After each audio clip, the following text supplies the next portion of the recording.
ओ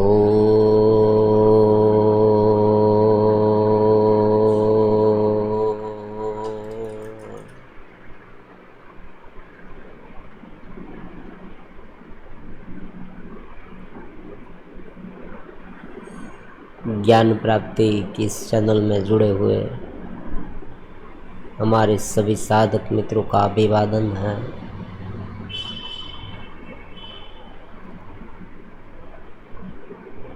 ये जो video series चल रही है 3 प्रकार के चित्त के, ये बहुत सारे अलग अलग प्रश्नों का उत्तर है। एक साधक ने ऐसा प्रश्न पूछा था हमें कि मन की चंचलता को कैसे रोके। मन निरंतर चलित है, चलित रहता है, शांत हो ही नहीं पाता। कितना भी प्रयास हम करें लेकिन मन की ये चंचलता दूर नहीं होती। बाह्य जगत के क्रियाकलाप को देखकर, भौतिकता की चकाचौंध रोशनी को देखकर हम उसमें इतने उलझ जाते हैं, उनसे आकर्षित हो जाते हैं, लुभा जाते हैं, उसमें बहने लगते हैं।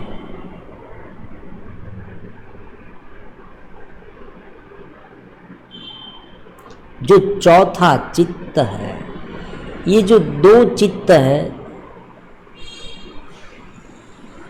उसमें से जो तीसरा चित्त है दिव्य चित्त निर्माण का है।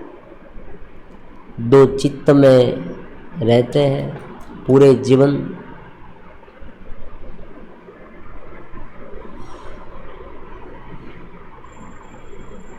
और यही हमारी भवाटवी का कारण है, अनेक जन्म का कारण यही 2 चित्त ही है। बाह्य चित्त और भीतरीय चित्त, अंतराल में छुपे हुए संस्कार। जो बार हम कर रहे हैं वर्तमान जीवन में, पूरे दिन स्वप्न में भी आप देखें, स्वप्न में मन से सब कुछ होता है। व्यक्ति कुछ भी नहीं करता फिर भी वो बहुत कुछ करता है। केवल सोचने से बहुत कुछ हो जाता है। हमें मालूम ही नहीं होता कि आगामी जो कार्य है हमारा, उनकी शुरुआत इस सोच से हुई है। जो व्यक्ति गलत कर्म कर रहे हैं, अगर उनकी हिस्ट्री देखी जाए, उनका अतीत देखा जाए, तो हो सकता है कि उसने इनके बारे में बहुत सोचा हो, देखा हो, सुना हो। तो कहने का मतलब क्या है कि जो अंतराल जो चित्त है वो बाह्य चित्त से प्रभावित होता है। बाहर का जो चित्त है हमारा, चेतन चित्त, सक्रिय चित्त, जो भी आप नाम दे, जो वर्तमान समय में जो हम विचार कर रहे हैं, जो हमें अनुभव में आ रहा है, दृश्य, शब्द, स्पर्श, रूप, रस, गंध आदि, ये सब ये सक्रिय चित्त में है। उनके बारे में इनके पहले वीडियो में हमने सब कुछ देख लिया। अब आज ये समझना है कि ये बाह्य चित्त जो है वही सब कुछ नहीं है, वो केवल 10% है। आप समझे, केवल 10%, 10वां भाग, बाकी के 90% भीतर है। जिस तरह से समुद्र में बड़े बड़े पहाड़ होते हैं, उनका शिखर का एक भाग ऊपर दिखाई देता है। आप कहेंगे भाई इतना ही पहाड़ है, ऐसा नहीं है। दिखाई इतना देता है, भीतर बहुत बड़ा है, ये गहरा है, इतना गहरा है, अनेक जन्म के संस्कार, सूक्ष्म में से सूक्ष्म है ये, अति सूक्ष्म है भीतर ये चित्त। लेकिन नवीनता की बात यह है कि ये जो भीतरीय चित्त है वो अक्रियाशील है, मतलब वो अपने आप उसमें कुछ भी सुधार नहीं सकता, उनकी परवस्था है, वो हेल्पलेस है, लाचार है। अगर उसमें बुरा डाल दिया है, कुछ गलत डाल दिया है, विपरीत डाल दिया है, अज्ञान डाल दिया है, तो उसमें जब तक हम सुधार नहीं करेंगे तब तक सुधार होगा ही नहीं। आप कहेंगे ऐसा कैसे आप कह सकते हैं? मान लीजिए एक व्यक्ति सो गया,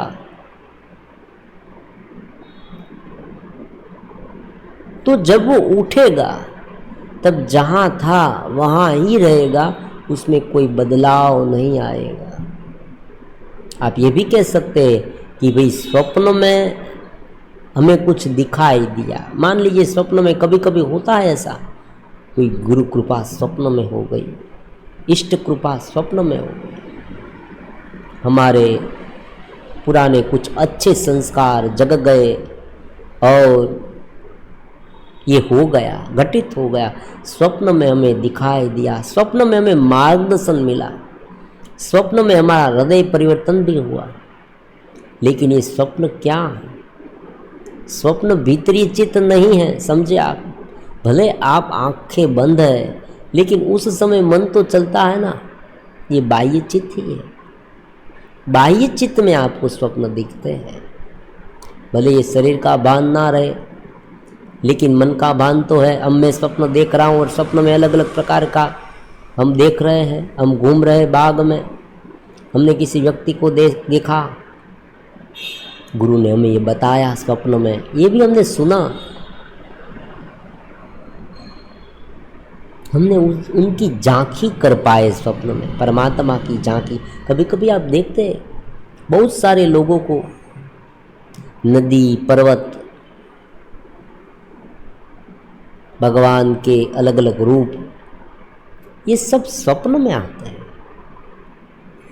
और स्वप्न में रूपांतरण भी हो सकता है कभी कभी, आप देखें। और बहुत बार ऐसा हुआ है और साधकों बार बार कहते भी हैं। तो ये आपके भीतरी अंतराल चित्त पर बहुत बड़ी इफेक्ट कर सकता है। ज़्यादा मात्रा में आप तब्दील हो सकते हैं, यहाँ बदलना है, रूपांतरण होना है। आज हमने सुना, छोड़ दिया, ऐसी बात यहाँ नहीं चल सकती, चैलेंज लेनी होगी। थोड़े दिन के बाद हम चैलेंज चलाएंगे। एक दिन से ये चैलेंज शुरू होती है, 1 साल तक चलती है, इनसे भी लंबी हो सकती है। चैलेंज क्या है? अपने आप को देखना, केवल बस अपने सांसों को देखना, जो जो सोच उत्पन्न हो रही है उनके साथ एकरूप ना होना, यही चैलेंज है। सबसे पहले आधे दिन की चैलेंज एक्सेप्ट करें और कमेंट में भी लिखे कि हाँ मैंने ये किया। आप मैसेज व्हाट्सएप में भी कर सकते हैं। जो जुड़े हैं उन्हें अब आगे बढ़ने की आवश्यकता है। केवल जुड़ा, केवल सुना, छोड़ दिया, ऐसा यहाँ नहीं चलेगा। अगर वास्तव में साधक अपना विकास चाहता है, अध्यात्म में अपने जीवन में बदलाव चाहता है, वो ये चाहता है कि मेरा जीवन निरति से आनंदमय हो जाए, तो जीवन को समझना सीखना पड़ेगा, इस अस्तित्व को मानना पड़ेगा। ये दिव्य अस्तित्व है और ये अस्तित्व कोई सामान्य नहीं, आप समझे। यही अस्तित्व को भक्ति मार्ग में भगवान कहा गया है, भगवान की माया कहा गया है। भगवान जो माया है परमात्मा की, ये जगत है, लेकिन उनके पीछे जो है परमात्मा वो ब्रह्म है। और उसी तरह से हमारे शरीर में भी ये बाह्य स्थूल शरीर, ये जो चित्त, बाह्य चित्त, आंतरिक चित्त, दिव्य चित्त और चेतस चित्त मतलब आत्मा, आत्मा के ऊपर ये 3 अलग अलग प्रकार के कर्टेन आ गए हैं। सबसे पहले आत्मा को मैं हूँ का भाव हुआ तो दिव्य चित्त उत्पन्न हुआ। मैं हूँ, केवल मैं हूँ का भाव है। ये आत्मा का आनंद भी है, परमात्मा का आनंद भी है, और मैं हूँ है। साक्षी भाव में भी चित्त रहता है, लेकिन ये दिव्य चित्त है। दिव्य चित्त निर्माण करना पड़ेगा। फिर धीरे धीरे यही चित्त कभी कभी सक्रिय चित्त में तो कभी कभी अवचेतन चित्त में रूपांतरित हो जाता है, इतना गाढ़ा हो जाता है। और ये दोनों में इतना गूंथ जाता है, फंस जाता है कि लॉक लग जाता है। इतना बड़ा ताला, दुनिया में अगर सबसे बड़ा ताला है तो यही है। हमारे भीतर ये ताला लग गया, ये लॉक लग गया है। 2 चित्त में हम घूमते रहते हैं, कभी ऊपर तो कभी नीचे, कभी ऊपर तो कभी नीचे। हम ढूंढने का प्रयास करते हैं। आप समझे, मान लीजिए कि आप कोई बड़े शहर में गए, बहुत बड़े शहर में, आपको एक एड्रेस दिया गया था, एड्रेस की चिट्ठी, छोटी सी चिट्ठी, एक पर्ची कहेंगे हम उसे। उस पर्ची में पूरा एड्रेस लिखा था, मोबाइल नंबर लिखा था, सब कुछ लिखा था। पर्ची आपने जेब में रखी, आप शहर में फिर रहे हैं, इधर उधर घूम रहे हैं, नए नए स्टॉल है, वहाँ पर खड़े रहकर आप कुछ खरीद रहे हैं, कुछ स्वादिष्ट व्यंजन हैं, उनकी मजा मार रहे हैं, मजे लूट रहे हैं। सुंदर ललनाओं को आपने देखा और वहाँ भी आकर्षित हो रहे हैं, देख रहे हैं सब कुछ, इतने आकर्षित हो रहे हैं, यहाँ से वहाँ भटक रहे हैं। और उन्हीं हड़बड़ी में ये चिट्ठी कहीं पर खो गई। ये जो चिट्ठी, पर्ची में जो एड्रेस लिखा था वो खो गया। जेब में डाला था, कहाँ रखा था हमें पता नहीं, कहीं पर गिर गया है, हमें पता नहीं है। अब क्या होगा? इस अनजान प्रदेश में इधर उधर भटकते रहेंगे, लेकिन हमें पता नहीं है कहाँ पर जाना है हमें। तो जहाँ जहाँ ठहराव मिलेगा, जो व्यक्ति आपको कहेगा कि भाई यहाँ थोड़े दिन रुक जाओ, तो आप वहाँ रुक जाएंगे। कोई ये कहेगा यहाँ रुक जाओ, तो हम ये कहेंगे वहाँ रुक जाते हैं। चलो भाई, हमें तो पता ही नहीं है कहाँ जाना है, ठिकाना ही नहीं है। पर्ची तो हमें दी गई थी ऊपर वाले ने कि तुम्हें यहाँ जाना है, लेकिन खो गई है। फिर कोई गुरु मिल जाते हैं और बताते हैं कि ये पर्ची तुम्हारी जो खो गई है ना, ये है, तुम्हें यहाँ पर जाना है। हम आनंदित हो जाते हैं, हमें अपना ठिकाना मिल जाता है। इसी तरह से ये दोनों चित्त में इतने उलझ गए हैं, कभी बाहर कभी अंदर, कभी बाहर कभी अंदर। बाहर के चित्त में, समझे, गहन है। बाहर के चित्त में जो जो सोचते हैं वो भीतर के चित्त में स्टोर करते जाते हैं, और जो भीतर के चित्त में स्टोर हुआ है उसे बाहर के चित्त में लेकर आते हैं। उनका मतलब ये हुआ कि बाहर के चित्त और भीतरीय चित्त में जो आवागमन होता है उसमें हम फंस गए हैं। भीतरीय चित्त अपने आप कभी नहीं सुधरता। आप कहेंगे स्वप्न में, तो आप ये समझ ले, ये एग्जाम्पल भी दे दिया कि स्वप्न में भी आप सक्रिय चित्त में होते हैं, भले आपको बॉडी का बांध ना रहा हो। स्वप्न में आपको जो कुछ दिखाई दिया, आपका ट्रांसफॉर्म हो गया, आपका हृदय परिवर्तन हो गया, सुबह आप उठे तो आपको समझ में आ गया कोई सिद्धांत, बड़ा सिद्धांत। ये भी हो सकता है, स्वप्न में सिद्धांत समझ में आ जाएगा। केवल ज्ञान और ध्यान के जो चिंतन के जो संस्कार है वो इतने प्रबल है कि भीतरी चित्त को दिव्य चित्त निर्माण तक पहुंचा देते हैं। हमारा चित्त निर्माण हो जाता है, दिव्य चित्त है भीतर, जो चित्त परमात्मा से बिल्कुल करीब है, बिल्कुल करीब है। अगर उस चित्त तक पहुंच जाए तो उसी चित्त में रहना उनका नाम साक्षी भाव है।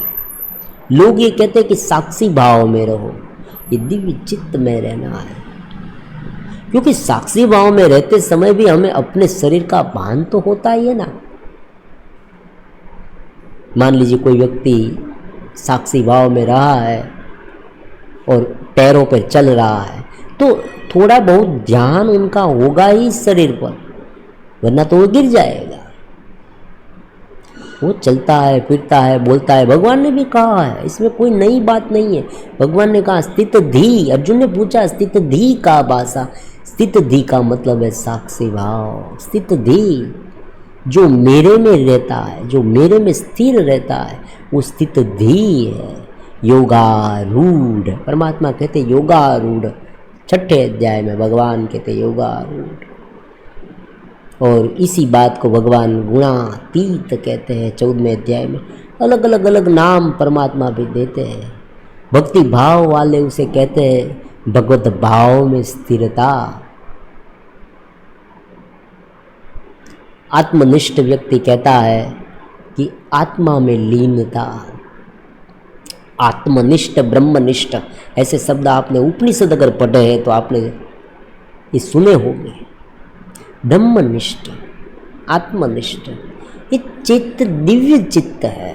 दो चित्त की बात जो है, एक चित्त है बाह्य चित्त है, सक्रिय चित्त है, उसमें अलग अलग प्रकार के संस्कार है। जो भी राग, द्वेष, काम, क्रोध, मोह, लोभ, असंतोष, आज के ज़माने में अवसाद, डिप्रेशन, व्यक्ति डिप्रेशन में चला गया। आप ये भी कहेंगे कि व्यक्ति को इतना उलझ गया इस जगत से, भय लगने लगा, उसे आघात लगा, ट्रॉमा में चला गया, तो डिप्रेशन में चला गया। अब वो बोलता नहीं है, खाता नहीं है, कुछ पसंद नहीं है उसे पता नहीं मैं कैसे जीऊँ। उनका जीवन बेकार हो गया है, पूरा जीवन बोझिल लगने लगता। अब मैं जीवन को अंत कर दूं, ऐसा भी कभी कभी ख्याल आने लगता है। तब आपको समझ लेना है व्यक्ति बड़ा रोगी हो गया है। वो जीवन को समझ नहीं पा रहा है। जीवन अमूल्य है, परमात्मा ने दी हुई अप्रिम भेंट है, बहुत अमूल्य है। इसमें क्या कुछ नहीं किया जा सकता। आप देखिए, महान से महान जो महापुरुष है, परमात्मा ने भी यहाँ जन्म लिया है। कुछ भी हो कर सकते हैं हम, परमात्मा ने हमें छूट दे रखी। अगर हम संकल्प ले, ये दिव्य चित्त से किया गया संकल्प पूरी प्रकृति पर इफेक्ट करता है। लेकिन यही संकल्प अगर सक्रिय चित्त से लिया जाए और भीतरीय चित्त से लिया जाए, मतलब जो बिखरा हुआ चित्त है, जो गूंच में जो फंस गया चित्त है, जो अविद्या युक्त चित्त है, जो मलिन चित्त है, शुद्ध चित्त नहीं है, साक्षी में नहीं है, और केवल जीवन को ना समझी से, नहीं समझने के कारण जो उसने डिसीजन लिए है, निर्णय लिए है, वो हमेशा उनके जो निर्णय है वो उनको नुकसान करने वाले होंगे। आनंद नहीं मिल रहा है, कुछ अच्छा नहीं लगता है, शराब पीने लगो, लोग क्या कहते हैं, रमी रमने लगो, गेम खेलने लगो कोई। अरे भाई, क्या पागलपन है। व्यक्ति स्वतः आनंद रूप है और व्यक्ति को इनके लिए किसी पर डिपेंड नहीं रहना है। ये हम कहते हैं ना कि रात को सुने, ये तो सब निमित्त है, फिर उसे भी छोड़ देना है, इसे परमानेंट नहीं रखना है। आप ये वीडियो सुनते धीरे धीरे चेतस हो जाओगे, तब स्वतंत्र हो जाओगे। ये कब तक है? जब तक आप अपने पैर पर चल नहीं पाते तब तक। बच्चे को परमानेंट क्या चालन गाड़ी दी जाती है कि भाई तुम्हें ये चलना है, बड़ा हो जाए, युवा हो जाए, फिर भी चालन गाड़ी लेकर करके चला रहा है? नहीं करना है। स्वतंत्र चित्त, दिव्य चित्त निर्माण हो जाने के बाद वो स्वतंत्र रूप से दौड़ पाएगा पटरी पर। बड़े बड़े काम भी कर पाएगा, ये हो सकता है। फिर भी भीतरी चित्त में आनंद ही आनंद है, परमात्मा से अद्भुत मिलन है, नितांत शांति है यहाँ।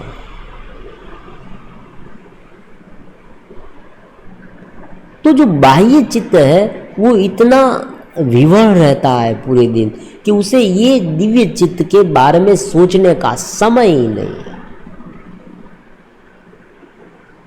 और वो सोचने बैठे तो भी जो भीतरी चित्त है ना वो उसे रोकता है। अब देखो कितनी नवीन बात है, ये हमारा सेवक है, आप माने समझे।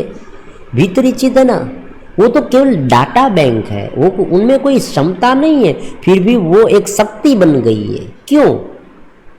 क्योंकि उनका एक स्वभाव है। समझे, पूरी बात को बहुत ही गहराई से समझेंगे तो ये बात समझ में आ जाएगी और मन की चंचलता अपने आप दूर हो जाएगी। इसे शांति से समझना होगा। हमने मन की चंचलता को पाल लिया। मैंने, चलो मेरा एग्जाम्पल देता हूँ। मैंने मन की चंचलता को बहुत पाला। मैं नियमित रूप चंचल रहता हूँ, सोच में डूबा रहता हूँ, कुछ ना कुछ सोचता रहता हूँ, फिजूल का सोचता रहता हूँ, भावी के बारे में सोचता हूँ, भूतकाल के बारे में सोचता हूँ, ये किया वो किया, गिल्ट भाव, विकार भाव, सब कुछ, द्वेष, ईर्ष्या, सब कुछ पूरे दिन बड़बड़ाता रहता हूँ, कुछ ना कुछ। अब ये जो पूरा का पूरा विवरण है पूरे दिन, वो सब स्टोर हो रहा है कहाँ पर?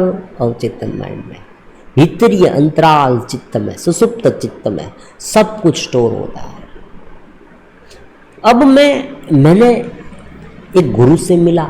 गुरु ने कहा कि भाई तुम ऊपर उठो, तुम आनंद में रह सकते हो, ये हो। और मैंने क्या किया? मैं जाग गया, मैं जागने की कोशिश कर रहा हूँ।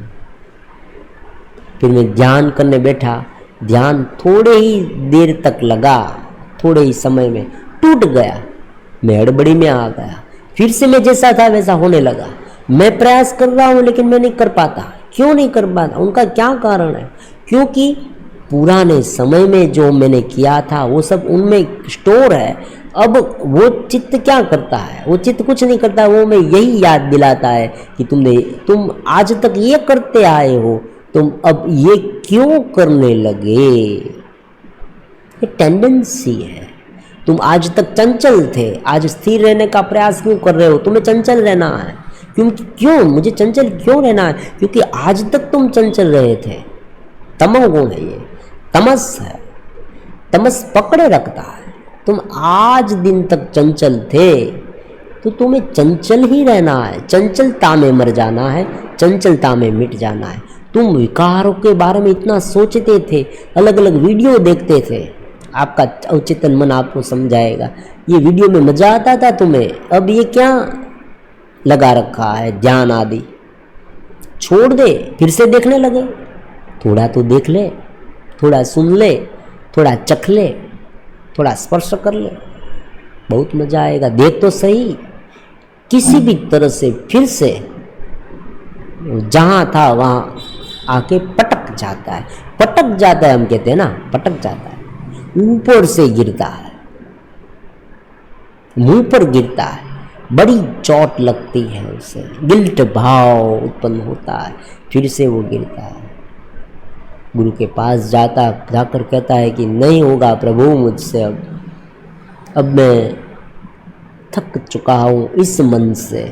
भाई ये मन जो है ना वो तुम्हारी करतूतें है, तुमने ये बना रखा है इसे ऐसा।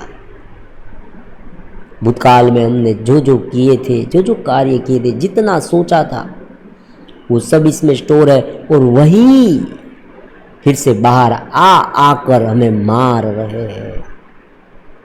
दूसरा कुछ नहीं है। चित्त तो बेचारा अपाइज है, लाचार है, भीतरी चित्त में कुछ नहीं है, डेटा बैंक है ये। हमने ये सब स्टोर कर रखा है अनेक जन्म से, इसलिए हम परेशान हो रहे हैं।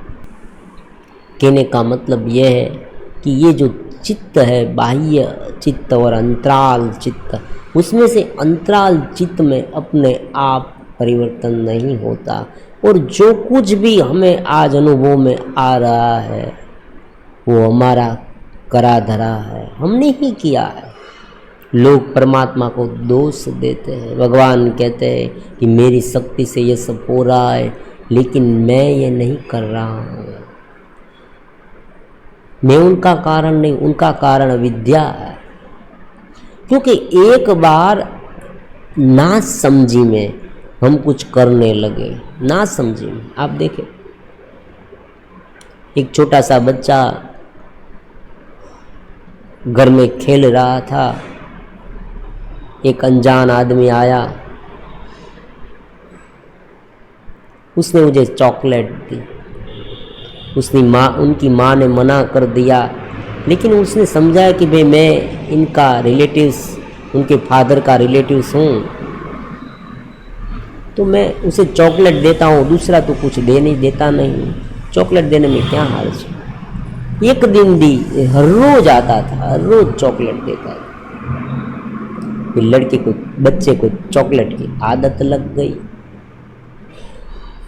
तो अब जो बच्चा है वो चॉकलेट खाए बिना कुछ खाना नहीं खाता।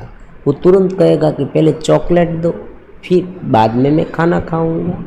आदत बन गई। तो भीतर से इस तरह से अलग अलग प्रकार के संस्कार डटे हुए हैं। विकारों के साथ ज़्यादा उलझते उलझते, विकारों में भटकते भटकते विकार भुगतने की इच्छा होती रहती है। बाहर की ये जो रोशनी दिखाई देती है हमें जगत की, वो भी इसी तरह का ही है। ये सूक्ष्म है, ये इतना उलझा हुआ है, एक दूसरे के साथ बंधा हुआ है। इनके कारण हमें ये लग रहा है, मुझे ये हो रहा है, मुझे वो हो रहा है। उनका कोई दूसरा कारण हो ही नहीं सकता। भीतरी चित्त है, वो कारण भी है और परिणाम भी है। ये समझने वाली बात है। क्योंकि बाहर जो हम कर रहे हैं उनका परिणाम उसमें स्टोर होता है, और बाहर जो हम कर रहे हैं उनका बीज भी वहाँ है। जब हम कुछ नहीं सोचते, मान लीजिए कोई व्यक्ति के पास संकल्प शक्ति थोड़ी कमजोर हो गई, उसने कुछ देखा नहीं, कुछ सुना नहीं, कोई ज्ञान की कुछ भी नहीं, तो अब वो क्या करेगा? अब वो वही काम करेगा जो उनके भीतर के चित्त में है। वो उस पर दबाव डालेंगे कि भाई तुम ये करो, क्योंकि बुद्धि से उन्हें पकड़ा नहीं है। तो वो स्वाभाविक रूप से जो बाह्य इंद्रिय है उनके आधार पर और सहज रूप से उनके इर्द गिर्द कर्म करेगी। इनके इर्द गिर्द मतलब क्या समझे? मान लीजिए हमें अलग अलग प्रकार के, कोई भी व्यक्ति को अलग अलग प्रकार के विषय ज़्यादा पसंद है, मौज शौक ज़्यादा पसंद है, तो बहुत ही सामान्य बात है, मौज शौक कहाँ से आते हैं? पैसे से आते हैं। ये समझ लिया उसने कि भाई मौज शौक है वो पैसे से आता है, तो ज़्यादा पैसा कमाना चाहिए।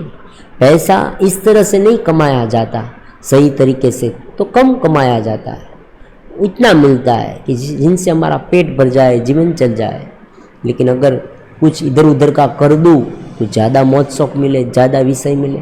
तो विषय भुगतने की, विषय पहले भुगता था, उनकी लालसा अनेक जन्म से है, तो वो भुगतने के लिए वो दूसरा कर्म करता है, वहाँ फंसता है। ये कर्माशय भी यहाँ ही स्टोर होते हैं। योग शास्त्र में दो प्रकार की जो वृत्तियों की बात कही है, क्लेश युक्त वृत्ति और अक्लेश युक्त वृत्ति, वही बात आजकल के लोग पॉजिटिव और नेगेटिव थिंकिंग के रूप में बताते हैं। पॉजिटिव थिंकिंग करो, पॉजिटिव थिंकिंग करो। बहुत सारे लोग मोटिवेशनल स्पीकर तो बोलते ही रहते हैं बीच बीच में, आप पॉजिटिव रहो, आप सकारात्मक रहो, सकारात्मक रहो। अक्लेश युक्त वृत्ति उसे योग शास्त्र में कहा गया है। अक्लेश, क्लेश ना हो, उनका एक बीजात्मक रूप से उसे समझाया गया है। बीज कहाँ है? योग शास्त्र और जो ज्ञान ध्यान है ये बीज को ढूंढते हैं। बाहर से आप उसे कितना भी दबा दोगे, आप उसे कहेंगे भाई बुरा सोचते हो, बुरा करते हो, छोड़ देता है। 2 दिन के बाद फिर से उबाल आता है भीतर से, ऐसा ही कुछ करने का, विपरीत सोचने का। जगत की चकाचौंध रोशनी से वो आकर्षित हो जाता है, उसे नवीन लगने लगता है, उसे भुगतने की इच्छा भी होती है। मुझे ये मिला, मुझे ये ना मिला, वो कंपैरिजन करने लगता है कि मेरे पास इतना है, दूसरे के पास इनसे ज़्यादा है। दूसरे के पास जो संपत्ति है उतनी मेरे पास होनी चाहिए, हालांकि मुझे उनकी ज़रूरत नहीं है, लेकिन दूसरे व्यक्ति के पास है ना, तो मेरे पास होनी चाहिए। ईर्ष्या भी होती है, देखा देखी उसे कहते हैं, उसने किया तो मुझे भी करना चाहिए। आप देखिए कभी कभी पड़ोस में कोई व्यक्ति बड़ी कार लेकर आया तो हमारे जो घर के मेंबर्स है, जो बीबी है, बच्चे हैं, वो भी कहेंगे कि पापा अरे तुम तो ऐसी कार लेकर आओ, कब बिठाओगे मुझे कार में। अरे हमारे पास कार तो है। सब कुछ जो हम देखते पॉलिटिक्स में, जो मुझे ये दो वो दो, ये सब जो बार्गिंग होता है, ये सब कुछ इस जीव भाव के इर्द गिर्द ही छुपा रहता है, अहम भाव के इर्द गिर्द ही छुपा रहता है। मुझे ये चाहिए, मुझे मान दो, मैं आगे बढ़ूँ, मेरा बेटा, मेरी वाइफ, मुझे मौज के साधन ज़्यादा मिले, ये मेरा है। ये सब कुछ अंतराल में छिपा हुआ है, भीतरी चित्त में।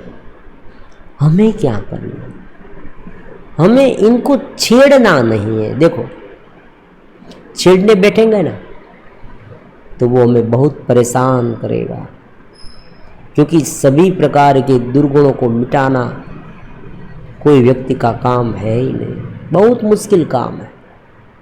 एक एक दुर्गुण, और उसमें भी भीतर के अंतराल में कितने जन्म के कौन कौन से दुर्गुण स्टोर हो गए हमें थोड़ा पता है। जब हम करने बैठेंगे और न जाने कौन से ऐसे दुर्गुण बाहर निकल के आ गए, जो हमारे छुपे पाप है पुराने अनेक जन्म के, वो बाहर निकल के आ गए, परिपक्व रूप में बाहर प्रकट होने के लिए आ गए, फल देने के लिए आ गए, और उन्हें रोक पाना हमारे लिए बहुत मुश्किल होता है। और इसीलिए कभी कभी आप देखें कोई व्यक्ति ऐसी शिकायत करता है कि मैंने कभी ऐसा सोचा भी नहीं था, फिर भी न जाने कहाँ से मेरे मन में ये ख्याल आ गया। प्रकृति जो है वो हमारे सभी कर्म की एक छाप हमारे इस अवचेतन माइंड में, मतलब ये निष्क्रिय चित्त में, सुसुप्त चित्त में रखती है। यही कर्म का सिद्धांत है। कर्म को समझना हो तो इस अवचेतन माइंड को समझना होगा, भीतरीय चित्त को समझना होगा। बाहर के देखो, ये भीतरी चित्त है ना, वो बाहर के डेटा बैंक, परमात्मा के जो डेटा बैंक है, जिस तरह से हमारा सब कुछ, आप इंटरनेट चलाते होगे तो आपको मालूम होगा, जो लोग इंटरनेट के बारे में थोड़ा बहुत जानते हैं उसे पता है कि जो डेटा हमारा है वो हमारे मोबाइल में नहीं है, वो डेटा कहीं और है और वहाँ से हमारे मोबाइल में दिख रहा है। उसी तरह से ये अवचेतन माइंड इस तरह से इस ब्रह्मांडीय कंप्यूटर से परमात्मा के अवचेतन माइंड से जुड़ा हुआ है, सुषुप्त अवस्था में। बीजात्मक जगत उसे कहते हैं। नाम अलग अलग है, हम अर्वाचीन नाम से उसे पुकारे क्योंकि लोगों को ज़्यादा समझ में आ जाए, बाकी नाम पुराने रखे। बीजात्मक जगत जो बीज रूप में है, उनके बारे में अलग अलग शास्त्र में सिद्धांत भी है कि जब ये पृथ्वी, ये सब सृष्टि का नाश हो जाएगा तब ये बीजात्मक सृष्टि रहेगी और फिर से जैसे ही अनुकूलता सधे ये जगत उत्पन्न होगा। और जहाँ कर्म उनके डटे हुए थे, जहाँ से वहाँ से जीव के वही कर्म उत्पन्न हो गए, मतलब वहीं से वो उत्पन्न होगा, ये नाश होता ही नहीं। दिव्य चित्त निर्माण हो जाने के बाद, ये मोक्ष किसे कहते हैं? दिव्य चित्त निर्माण को। दिव्य चित्त निर्माण हो जाए फिर व्यक्ति इस इस जो अवचेतन माइंड है ना, उनसे ऊपर उठ जाता है और अपने चित्त स्थिति, अपने परमात्मा से मिलन में रहता है। फिर जब ये घेरा टूट गया, चला गया, तो वो उनमें एक रूप हो जाता है। अगर उसे एक रूप नहीं होना है, आप ये भी समझे, कभी कभी ऐसा भी होता है, योगी जो है, महायोगी जो है, ज्ञानी है, कभी कभी इस जगत में 2-3 अवतार लेना चाहते हैं, हो सकता है।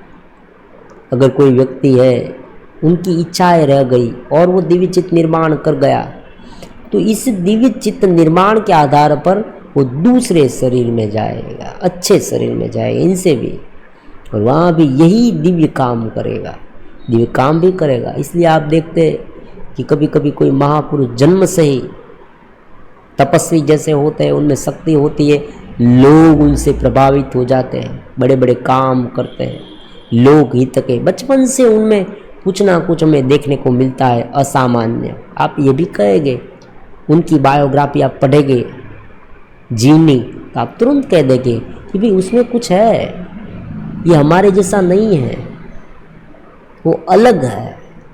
रमण महर्षि, महर्षि अरविंद और कितने सारे ऐसे भगवान बुद्ध,